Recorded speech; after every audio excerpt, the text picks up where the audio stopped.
Hi, this is Joe from J. Alexander Roofing, and I am here at 17400 Township Road 178, Arlington, Ohio, and I'm here today performing a video inspection. I'm also going to take measurement for purpose of estimate. All right, so the reason why we do these videos is I want to offer you, the homeowner, our potential customer, client, kind of the proof is in the pudding concept. I'm going to take you up on the roof with me, show you what's going on, point out some things, kind of explain to you why I think they might be happening, and then tell you what we need to do to resolve this. Now, fortunately, you guys are already seem to be pretty educated on what's going on here. You guys built the house, it's the original roof, so we know it's at least 20 years old. Probably a 25-year product, so you're at the point of the lifespan of the roof where it's gonna need replaced. And then the big deal is how bad your hip and ridge are, or your cap shingles are. They're almost completely deteriorated in places, leaving you prone to some leaks.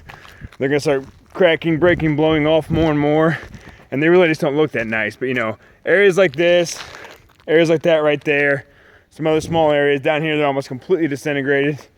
Those are problematic areas, potentially could let small amounts of water in. Obviously it's just gonna get worse and worse as the time goes. So let's talk about some other things that are kind of unseen. Your ventilation is pretty good. It's pretty much on par. You have you have shingle or aluminum ridge vent over here, sorry. Some aluminum ridge vent over here. We probably throw some more on this back little dormer, that's not a big deal, but any place we can throw ventilation in, we do. Newer updated house, I call it 20 years a newer house. So we have soffit, this roof must be breathing pretty good, and the reason why I say that is none of these shingles are curling yet. If you were underventilated, you'd be experiencing a lot of curling of the shingles. They kind of delaminate and work their way up from the roof. That's not going on here, that's a good sign. All these valleys are in pretty bad shape, and just aside from the fact that, they've been caulked and maybe painted, they're starting to come up. So I'm thinking that originally they weren't installed that well, they weren't nailed down very well, so that's got to be addressed. And other than that, the shingles are just kind of wearing away. You're experiencing quite a bit of granular loss all along these edges. We can see the fiberglass mat start to poke through. When I start to see fiberglass mat, especially widespread fiberglass mat poke through, I put you guys in the action or reaction state of your roof. And what that means is every year you don't take action and get something done about this roof, and my recommendation, which would be a replacement, but I think we're kind of on the same page with that, you're gonna start reacting to small problems.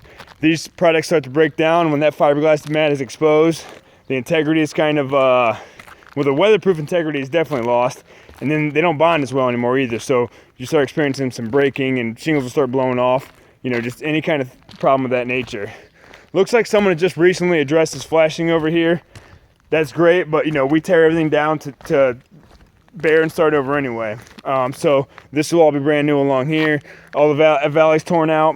We perform full inspections of your flashing, your ventilation, and your decking before we put our full system on. That's going to qualify you for a lifetime warranty. The first 50 years, there's no proration in this warranty on labor or material.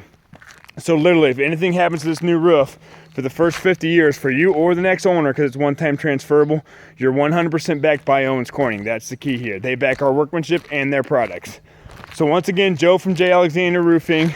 The only other thing I like to hit on is the decking seems to be in good shape. There's a couple spots where the boards might be semi-loose, but nothing I'm worried about. So I'm not really going to put a sheeting allotment in for this estimate. And then obviously, you said you wanted a gutter estimate, so I want to make sure I take measurement on that as well. Joe from J. Alexander Roofing. Thanks a lot.